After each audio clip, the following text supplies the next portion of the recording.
thank you all for being here. We cannot possibly agree on all public policy issues that are important to our community. I hope we all believe in the virtue of public service, and on behalf of the Gazette and the Gazette's editorial board, I want to thank each of you for your willingness to offer the great personal sacrifice involved with community service. We're going to begin this forum with each candidate spending up to 2 minutes telling us why he or she seeks office and explaining one or two of the candidate's most important issues. We will proceed with questions from the board. Each candidate will have 2 minutes to answer the board questions.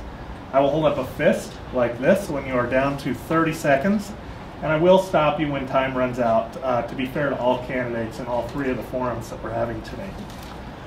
From the board questions, we will proceed to a question submitted to us by the public, and then we'll take questions from any others in the room, including whatever reporters may be lurking.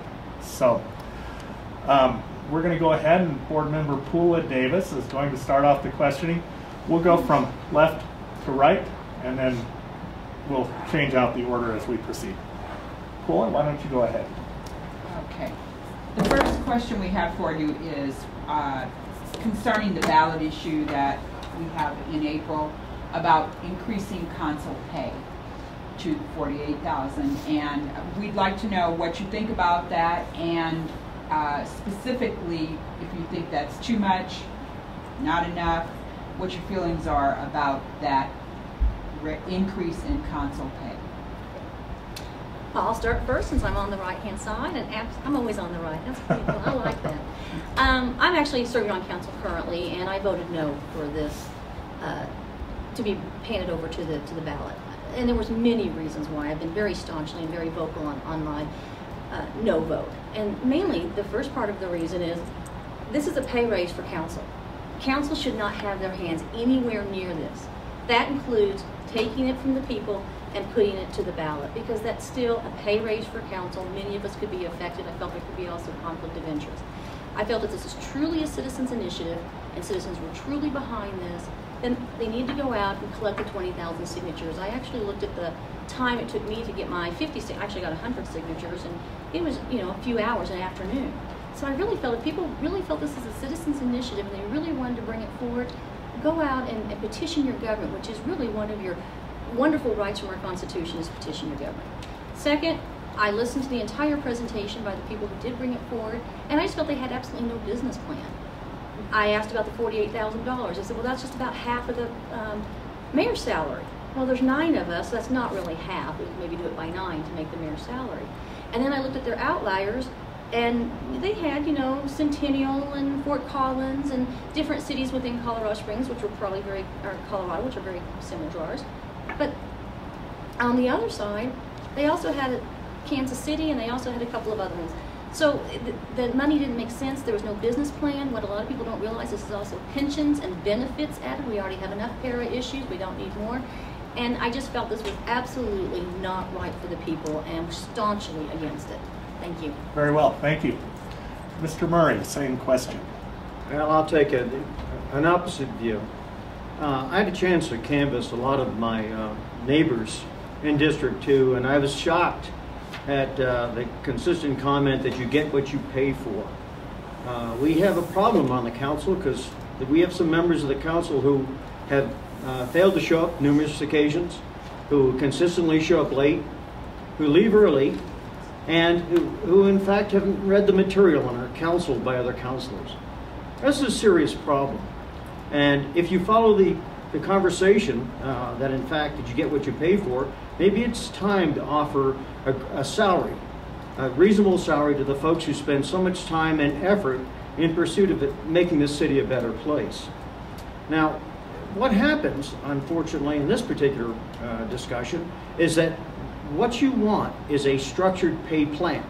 What do we get for it? Okay, if we get this amount for $6,000, how much are we going to get better for the $48,000 or whatever amount they talk about? I think we need to impose some rigor into the entire process so that we say, listen, for this amount of money, here's what we expect. We expect you to show up on time. We expect you to read the material, and we expect you to show up at the meetings. These are imperatives of democracy, not just of any individual district. I'm going to support the initiative because I'm looking to the future of the city. We are a rapidly growing city, and we need to act like a rapidly growing city. We're the only organization, environment in the area where the county commission is paid a full salary, and they have few people, and we have a large population and paid very few. Thank you. Thank you. Mr. Miller, same question.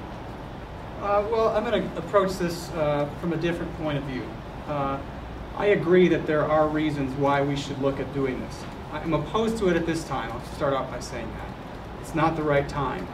But it would be good to increase the pool of eligible candidates. Granted, we have 25 candidates for the 6 seats right now, so we are getting the candidates. But I think it's important to get the best candidates to eventually be able to offer some way for them to make ends meet, to be able to maybe take the time off that they need to from the job. I know that Bernie Herpin, right now, he goes to his job that's very flexible, fortunately for him, at 4 a.m. So that he can get the hours in and still put food on the table for his family and do the service that he wants to do. But above that, I think it's something that needs to be looked at long term, but how do we pay for it? Right now, we have enough issues in terms of how we're paying for things from the general fund. And I haven't seen exactly where it would come from. Some are saying it would come from utilities like everything else they're trying to get money for. But I think we don't have the money for it right now, but it's not something that we should scoff at and not consider later on. And above that, I don't think being on council should ever be a career for anybody. I think it is a point of service, and the people that want to be on council should be doing it because they want to serve. And if you're doing it with a $6,000 a year salary, believe me, you're doing it because you want to serve. You're not doing it for the money. Okay, very well. When we started off, I went straight to Pula, and we didn't get to the part where you're all going to tell us a little about yourselves and why. Didn't we do that on the video? Well, that's You what I did, thought but we want to include it in the forum as well. forum. So we're going to start with you, Mr. Miller, and just tell us why it is that you entered the race and what your top 1 or 2 issues are and why. Okay, so go ahead. I'm Joel Miller, candidate for District 2. I entered the race because I've always been interested in politics and in the policies of Colorado Springs. When I moved back here for my last active duty Air Force assignment, I knew this was the place we were going to settle down and raise our children. And we hope that it'll be the place that our children choose to raise their children as well. And to do that, there are some things that need to happen here in this city. And I think that the decisions that are made today will be affecting us for a long time to come. So I thought that it was time for me to get into the race. I was approached by several friends who have asked me over the years whether it's something I'd consider doing. And this year when they approached me, they had special concerns about the current representative on City Council. And I did take a look at attendance records, preparation, issues that have come up, and just general demeanor with other council members. And I felt like it was time for me to enter the race, for me, for my family, and for the city. Very good. Thank you. Mr. Murray. Well, I joined the race because 2 years ago, we were promised that with a strong mayor, we could also have a strong council. What we ended up having was a strong mayor and a weak council. What we were promised with a strong mayor and the council was that they'd resolve the roles and responsibilities. And they haven't done it. 2 years later, we're still languishing in no man's land about who's responsible for what. And that's why nothing's getting done. This council lacks the leadership that we need for the city to move forward. It's sad to say, but the incumbent is not working for District 2. And we need to realize that, and we need to move on. We need to look at leadership qualities. And these leadership qualities should have been proven over time, not on-the-job training, which is what we're seeing happen. It's a sad state of affairs. We don't have to tolerate it. And what we need to do to move forward, because we are a rapidly growing city, and because we have issues involving zoning, do we want North Powers to look like South Powers? No. Okay, have we handled stormwater? No. There are a number of issues that we need to look at and we need to resolve. And this council has not done any of it. Thank you. Thank you. Ms. Dugan. I was elected 2 years ago to District 2 after working with Darrell Glenn for about 3 to 4 years. We still collaborate regularly. Just finished speaking to him before I walked in here. And we realize that the city and the county have to work together on many issues, and we saw that as a way for me to get in this position. I had been attending and enjoying many of the I had felt on Mrs. philosophy. I'd started very early with him, and I feel very strongly that this city is in a conservative state. I am very strong in my conservative principles. I discuss them very loudly. I'm very proud of my conservative, and I look at those principles and I see them at a pinnacle point right now. And so I'm running because simply I love this city. I see us moving in a direction, and I actually see a lot of very strong progress. I look at what we did with Memorial Hospital, came in 2011, and sort of raised my hand and said, I don't know if just moving to the millions is a way to go. And we went out with a true RFP. I actually got publicly booed for bringing that up in council, that we look at a true and open RFP process. And when we did that, look what we got. We got University Hospital, 3- and 4-year medical schools for UCCS. We got the para issue taken care of so that we are no longer responsible for it. So I really felt that we're moving forward, and I see that movement. Oil and gas, we're working to bring in an industry. I see the strength and the beauty of the city. I like the strong mayor form. I like being able to be the legislative part, and I just have decided to continue the extra 4 years. So simple reason why I'm doing this is because I love this city. I am serving the city. I've gotten a lot done for my district. I get those letters every single day from people of getting things done, and that's what I'm known with, proven record of conservative and getting things done. Very good, thank you. This next question, we're going to start with Mr. Murray, go to Ms. Dugan, and to Mr. Miller. What is your position on fracking and other forms of oil and gas exploration and drilling within the city limits? Do you think we need more regulations or fewer regulations? Well, first of all, I need to make it clear. I'm a conservative, but I will never hide behind a conservative label not to get things done. We also need to clarify some of the issues that were presented before. You need to look at the record very clearly. The incumbent from District 2 fought to stop UCH from being leased, and you can look at the record. Now, fracking is another issue that we need to consider clearly and concisely and with due diligence. We need to look at the entire issues. Now, America Strikes Oil, the National Geographic issue that just came out, talks at great length about fracking. And they said what everyone else does. It's inconclusive. The cost-benefit relationship doesn't match what we're being presented. The major function of a government is the health and safety of its community. And when you have an inconclusive result, you err on the side of the health and safety of that community. We may be forced to do drills. We may be forced to have it drilled. Okay, but carte blanche is not anything we should ever allow anywhere. You're not the one with the fracking wells being placed. District 2 is where this fracking is supposed to occur. Now, I don't know if you read the latest that they've decided that this was an immature field and they're not going to drill any further. That was released on the 1st of March. But we should not sit back and not force us to make these decisions. There should be more regulation. If we can watch our folks 24/7 on Tejon, we can watch this well 24/7 instead of having somebody go out there and look at it all the time. If you lose 1.8 million gallons of water, you're going to definitely pay for 1.8 million gallons of water. There are costs, and we need to protect our people first rather than drilling second. Okay, thank you. Ms. Dugan? I was actually appointed to the Oil and Gas Task Force and sat through many, many hours. I think it was over 78 hours of meetings and presentations. I've also visited Weld County. I've also gone down to Gunnison. I have also gone to many conferences on both sides. I've had environmentalists as well as COGA and the COGCCA. I always get too many G's in there, I think. And I'm just going to go back to 1947. We have been fracking since 1947, and it is safe.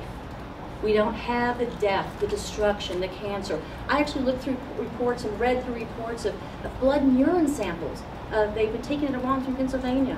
Many of the regulations that we're actually holding today are the exact regulations that the people in Pennsylvania said is what we need to be protected. We do have a good set of regulations we put through. It's very similar to what the county's done. It does protect the citizens. It also protects our investments. If we do have large trucks coming in, destroying our roads, we actually have the LGD, I always say this wrong, LGD. And that basically is a person in our city who's very well aware of our issues and our concerns, and they can go to the state and say, we have a concern. Right now, we don't know if we have one well or a million wells. Over 1 million wells have been fracked since 1947. There's no this huge death and destruction that we keep hearing about. It's just not proven. Broccoli doesn't even have that good of a record on it. So actually, we sit there and we look at it, and I say, this is an industry. We could have 3,000 jobs conservatively, paying $70,000 to $80,000 in the first year of finding out if this well and if this area could work. So I strongly have been fighting to make sure that we can bring this industry to Colorado Springs. Very good, thank you. Mr. Miller. Okay, I'd like to start off by, I heard Councilwoman Dugan say that she spent hours and hours on the Oil and Gas Committee. Of the 14 meetings of the Oil and Gas Committee that are published on springsgov.com, Councilwoman Dugan saw it fit to attend 10 of them, and the other there's another 4 where she came in and left repeatedly, so it's hard for me to tell how many hours she spent. So for an issue that's as important as fracking is to our residents, I think it's very important that we're all engaged in the city government. Now, I think it's important. Do I believe in land rights? Absolutely. That is a fundamental premise of our democracy, is private land rights. And people who own land should be able to develop them as they see fit for the benefit of themselves and for any businesses that they're attached with. On the other side of that, as Mr. Murray said, we are responsible for the health, welfare, and safety of our residents. And although Ms. Dugan said there's never been any problems with fracking over the last 60 years, SpringsGov.com itself has a list of specific spills of fracking fluids that have contaminated streams in Colorado with toluene and other toxic chemicals that are toxic waste. And just because that happens, does that mean we're going to stop drilling? No. I fly airplanes, and there's risk of crashing fly airplanes. But every day we manage the risk. We minimize it by taking certain procedures. We make sure we can hold people accountable when there is a problem, and we look at those problems and how to mitigate them. And that's what we're doing with this, and I think it makes sense. The city regulations, it's taken a year to come up with city regulations, and now I guess we're going to have a second reading this month. But I'll be curious to see if anything happens. And our regulations are not as strong as the county, as Councilwoman Dugan asserts. Okay, thank you very much. Dan's publisher and board member Dan Stever, next question goes to him. There's been a lot of talk about economic development in Colorado Springs. What I've heard said since I've been here is it's time to get Colorado Springs moving again. So in that regard, if we are to get Colorado Springs moving again, what are the 1 or 2 things that you think are the most important enablers, if you will, to get economic development in gear and get growth back in the system here in Colorado Springs? Who's going We'll start with Ms. Dugan and go this way. Oh. I did first time. Do you want to still go that way? Yeah, we did you first, but then we've also started over here. And, perfect. yeah, so. Okay. I think we can go back to, this has been one of the toughest times for our country and our city. The recession has been very difficult. We see a lot of, banks not loaning money, companies unsure of what's going to happen in the future, whether they have to spend money on Obamacare or whether they'll be able to continue to employ the people they're employing. So a lot of people have held back. And with that, I find Colorado Springs in the economic growth, and that's why I'm so excited about the past 2 years and the 4 years coming forward, is that we've had a strong mayor who has really led the way to making sure we are a business-friendly and business-savvy city. And what happens in the business-friendly is that I actually had an issue where a person called me because they were going to fly from out of town because they had an issue with curb cuts. Curb cuts. And I said, really? You got to come all the way? Well, yes, I'm having a difficulty and I can't move forward and I'll have to put these papers in with code enforcements the code's gonna change and I have to spend tens of thousands. I need to come and talk to them. And I said, could you give me a little bit of time? And he said, sure. So I called and I said, look, this is the issue, is this piece is, it's the Target by Powers is wanting to be moving forward and they want to put a curb cut differently than over here. This land, they're not even looking at for 10 years. Do we really have to have it fit all the codes and cost thousands of dollars to this businessman plus have him come in so that he can make a curb cut? What is the real concern here? And the real concern was, well, we have a rule here that says he has to guarantee. So basically what I did is I said, where can we get to a middle where he takes care of it, you're happy, and he doesn't have to fly in here? It happened, it turned around in 24 hours. He now calls me and says, it is wonderful to do business in Colorado Springs. We continue that culture. It's a culture change that we're making. Very good. Thank you. Mr. Murray. Same question. Well, first thing you have to have is leadership. And the second thing you can have is casual governance, which is what we seem to be trying to do. We can't be trying to build a stadium downtown by selling the utilities or moving Drake Power Plant. We can't stop technology because we don't understand what it's supposed to be doing and because we want to build a stadium downtown. The real vision that I see for this city is to take UCH and take the platform we built, that was part of the Memorial Commission, and take that platform and take this doctor's hospital and build it downtown. I came from Birmingham, Alabama, and when U.S. Steel left, it decimated the city. We built a state-of-the-art medical center downtown, and today the UAB Medical Center is the largest employer in the city of Birmingham. We can do the same thing here. It's not difficult, but we have to focus. We have to have leadership focus. Now, we have several pieces coming together. We have BRAC, where the military is looking for the cheapest place to put their military, to include their doctors. We have a new VA hospital that's being developed. We have hospitals who are vying for electronic health records, dollars and cents right now. It's projected that the telemedicine industry will go over 600% in the next decade. We've got a population that's growing a little bit older and could use these medical facilities. Tie it all together with a fiber optic network and with a Walmart type facility out there, okay, and we could build a state-of-the-art medical center downtown, tying all these various facets together that would really benefit. We could probably reach the mayor's goals of how many jobs he wants under these things, but you've got to have leadership, vision, and more importantly, energy. If you don't have energy, I'm talking about personal and electrical, you can't go anywhere. Thank you. Very good. Mr. Miller, same question. Okay, I think as far as economic development goes, we can't provide incentives. They don't work. You can't pay a company to come. They'll come when it's economically right for them to come. The best thing that we can do is provide a low tax structure, which we have, a regulatory environment that is predictable. So we don't know, we don't wonder and sweat next year what's going to happen, what are they going to do to us. And lastly, what seems to be overlooked is cheap, reliable, and locally controlled utilities, which we have with Colorado Springs Utilities. If I'm a company and I'm coming here considering bringing my manufacturing here or expanding a current manufacturing business, electrical power is a huge portion of my bills of what makes me profitable, what allows me to have a margin to make a profit. So when I read the newspaper and I see that our Drake Power Plant right now, our rates for a megawatt hour of electricity are well below, on the industrial bills, well below the national average, and even further well below of a company like Xcel Energy that sells it to communities. And yet here we have a city government, a mayor, who seem to be more interested in the development of downtown than that essential component to drawing manufacturing here. And so I think we need to really look at that. We need to make sure that companies know when they come, they're going to have those utilities that are locally controlled, reliable, cheap power.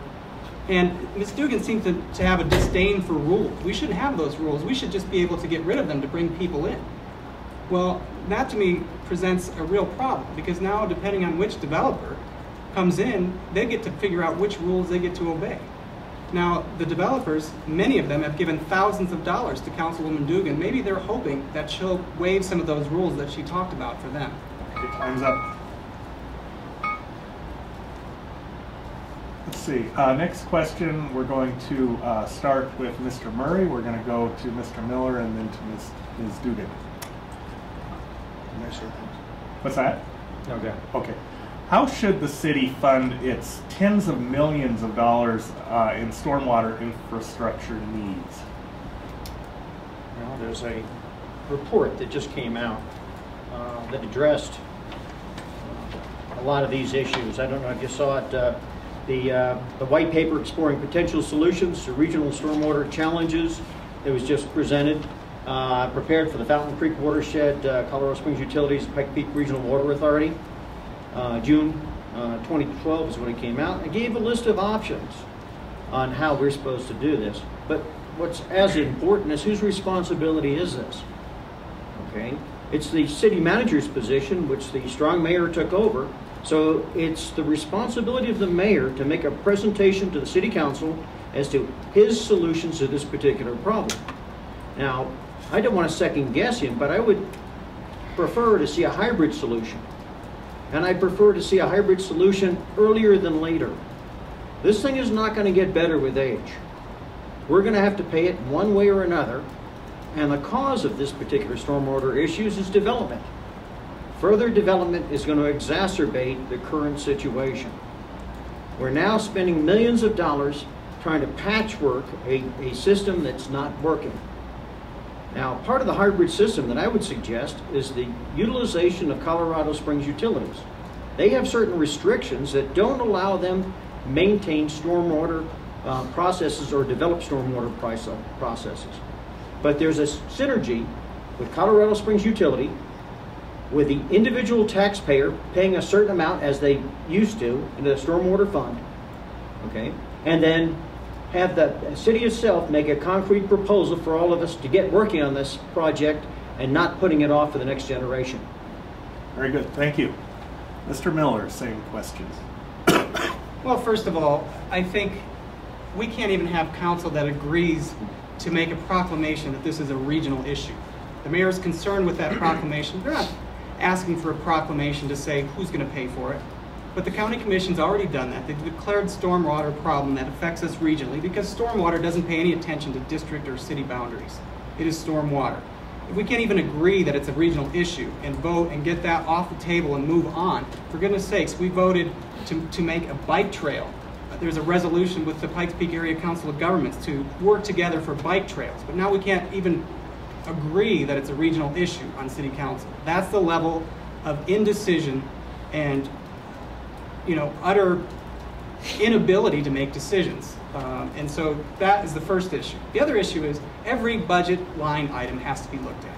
And while it's true that utilities does have some concurrent, and they've spent $30 million or so on stormwater projects that are concurrent with utilities infrastructure projects. And that is reasonable. But when I see the city attorney and the mayor going through utilities and trying to find loopholes around issue 300 where the voters said we do not want the enterprises to pay money into the general fund. Well, now we have the city attorney and the mayor trying to figure out ways that we can put the whole bill on utilities, which is that white marble building up on the hill that provides endless cash for the rest of the city. And that is not the way to approach it. Where utilities can do it within their infrastructure projects, they should do it. After we turn over every rock, if there is a reason that we have to go to voters, it is imperative that the voters can trust us when we ask them for a specific reason to raise their taxes. And they have to be able to trust us absolutely. And right now that trust is lacking. Thank you. Ms. Dugan, same question. Currently, the city of Colorado Springs has about $600 million in stormwater. And it didn't happen overnight. It's happened decades. And council actually did go through a process and actually put a fee on, and it absolutely infuriated the people. They felt it was very strong and a runaround. But the fact of the matter is, out of our entire region, this is a regional effort, and the region has been working together. We've actually identified all the stormwater, because there's actually $900 million in the entire county. And we sort of were able to identify which one's which, who's responsible. We've got the 80%. City of Colorado Springs has the biggest part to take care of. So what we need to do is, instead of immediately going to a resolution with the county when they get such a smaller amount, and immediately looking at it and saying, well, I'm going to go ask the people for more taxes. What we need to do is, I'd say, take the Dave Ramsey effect. Nobody said to go immediately after taxes. Sorry. It's her turn. I need to stop that. So, can I back up just a little second? I'm Yeah, sorry. go ahead. So actually what you do is take the Dave Ramsey effect, and we actually need to look at the top most critical, because even if $900 million fell down right here in a lump of gold in my lap, we couldn't get everything fixed within a year or two. We need to take a strategic plan. We need to see what is the most critical, how is the most efficient way to actually take care of it, and then take that and have a smaller number that you can actually tackle and get around. There are a lot of out-of-the-box innovative ways that we could look at taking care of this. One, the mayor actually did just get $3 million carved out through efficiencies. I think it's fair to ask CSU. I think it's fair to ask the county and bring that money together, and we'll find out exactly how we can take care of this problem one step at a time, innovatively, and actually for all the people. Okay, very good. Thank you. We're going to go ahead and ask a question. This is a question that was given to us by one of our readers. And the reader wants to know, what is your position on the Taxpayers' Bill of Rights? Should we alter the city and state Tabor laws? And we'll go ahead and start with Mr. Miller and go this way. In short, no, we should not. We have a state Tabor law. We can see what happens when there's a majority who despises Tabor takes over. And I'm afraid that Tabor is going to have a short sentence in the state house at this point. And so I think it's real important that we try to preserve it as best we can at the state level. But we got the final line of defense here for the city Tabor. And when I talk to friends that live all over, I work with people that live all over the country, live in different cities. And when they tell me, when I tell them that we can't have our taxes raised without approving them specifically, and that there's a revenue of how much the city can take in. They can't just raise fees to make up for the taxes they can't raise. There is a revenue cap. People are just amazed, and they think how liberating that is. And I think that's something that's very good for the citizens of Colorado Springs. It's not good for lawmakers that have to make a budget. It's hard. And that's what we're paid to do, and that's what we're expected to do. Very good. Mr. Murray, same question. We have 1 minute on these questions from the public. Okay, so that's what all of a sudden. Yeah, if it seemed a little shorter. So go ahead. I don't know what it takes to discuss Tabor as being a flawed system. In the military, no good plan survives contact with the enemy. And Tabor didn't survive contact with the economy. For some strange reason, we argue that we have onerous amounts of regulation, yet for some reason we have 2 enterprise laws, a state and local, and we have 2 Tabor laws, a state and local. It's like we decided we're going to one-up you on everything else. Tabor should be reviewed. The ratcheting effect should be removed from the Tabor law, and then we can move on. Thank you. Very good. Thank you. Ms. Dugan. I'm a staunch defender of the Tabor laws. I was serving on the Sustainable Funding Committee in 2005, and this issue came up being double Tabored, having it state and the local level. And there was a lot of push at the time to say, well, let's just de-Tabor at the city level, and we'll just depend on the state. Well, I don't know about you, but I can see strongly up there at Denver, there's always an assault on Tabor, continually an assault on Tabor. And until we can figure out if we can go through our, home, if state Tabor goes away, then ours kicks right back in. You got to fix that problem. So, staunch defender, I've actually voted for it. I actually tried to bring it forward, and I've always been a fighter of Tabor. Okay, very good. Barbara, did you have a question? I guess a couple of the things would be more about Drake and what your stance is on that. Just a direct yes or no, or at this point need more study in favor of shutting down Drake? And we'll go ahead and we'll start with Mr. Murray, and then we're going to go to Ms. Dugan and to Mr. Is this 2 Miller. minutes or? This is 1 minute. Just 1 minute? Yes. Okay. Yes. Go ahead. Okay, with all our current problems, the discussion that we have ongoing about closing Drake is absolutely ridiculous. We clearly have the lowest rates in the region. And to take an efficient organization and try to string it out and chop it up and try to move the facility itself is ridiculous. It would cost us approximately $250 million in 5 years to move that facility and replace it. Ladies and gentlemen, this is not a direction we want to go. Businesses will refuse to come here if we're going to raise their electrical rates. You will be really upset when you see a 20 to 30% increase in your utility bill. Thank you. Ms. Dugan. I think the biggest question and answer to what to do about Drake is we absolutely have to make sure that the citizens and the ratepayers continue, as well as the commercial, continue to have the best services at the best rates. And it doesn't help to have great services if you have really high rates. It doesn't help to have great services if you don't have the different. I put that backwards. But actually, the biggest important thing is that we actually look forward to not only today, because there's a different economic culture coming down. We need the best prices and the best rates today, tomorrow, and for the future. Very good. Thank you. Mr. Miller? In short, Drake needs to stay open. Utilities conducts an electric integrated resource plan that looks over the long term. They look at the long-term feasibility, the regulatory structure, and the technology to determine what makes sense for utilities. And that's why it's great having a locally controlled utility. They did that. But we don't want to listen to them. As the board, the utilities board, we want to spend $250,000 doing a study. And then we're going to fight about who's on the board to decide who's going to do the study. Then we're going to look at the study. Then we're going to decide later on. There is indecision. They voted 7-2 in July to put the Newman Systems Group technology to scrub the emissions out of Drake. And now they put brakes on the project to spend $250,000 on a study and delay the project, which will probably add another $10 million to the study. Ridiculous. Thank you. Good. Dan Stever, did you have a question for the panel? Yeah, one of the things, again, being new to town, that I hear a lot about is the charter, the city charter, and defining roles and responsibilities and so forth. And to me, it almost is becoming something that is getting in the way, because a lot of people say, well, I don't think we should move forward with this until we figure that out.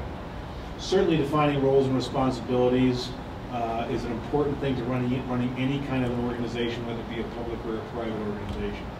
So my question is, as it relates to the city charter, what do you think the most important thing that is to look at is if we were going to change it in any way? We'll start with Mr. Miller and go this way. I think there's been a lot of discussion, like you say. We're almost paralyzed because we've got to make sure that the charter is everything that it should be. It's almost like it's an excuse to do things.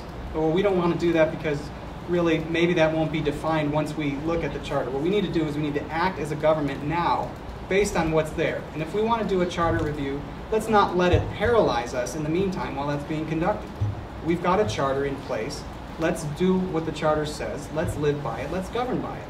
And so, again, I don't think that it would be a bad idea to do a charter review, but the primary thing that we need to do is govern. Very good. Thank you. Mr. Murray. As I mentioned previously, most important things are roles and missions.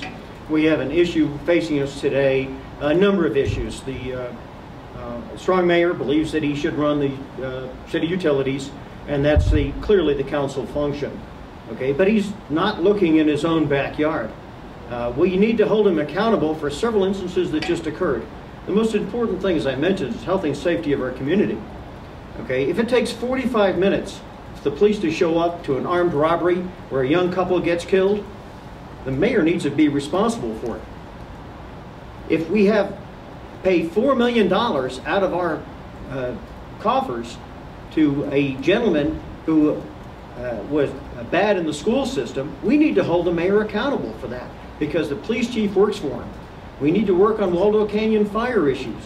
Someone needs to hold the mayor accountable for each one of these issues, and unless the roles and missions are clarified, okay, they can all excuse their positions. Time's up. Thank you. Thank you. Very good. Ms. Dugan, same question. We did move to a strong mayor form of government, and we literally did it overnight. We flipped that box, and looking back, maybe we should have turned that box a little bit slower, but we definitely did the Band-Aid fix. We took it and ripped it right off, and I think we're actually moving very well through it 18 months later. Just like the rules when I discussed curb cuts and happened to cost a company tens of thousands of dollars, sometimes rules don't fit with today any longer. And so I think a charter review is absolutely needed. I think we have changed our form of government. It's been something that just needs to look at different issues and areas and make sure that we actually are doing what's best for the citizens in the end. Very good. And I think that concludes our panel for this district. And thank you all very much for being here. I appreciate it. Yes, thank you very Thank much. you.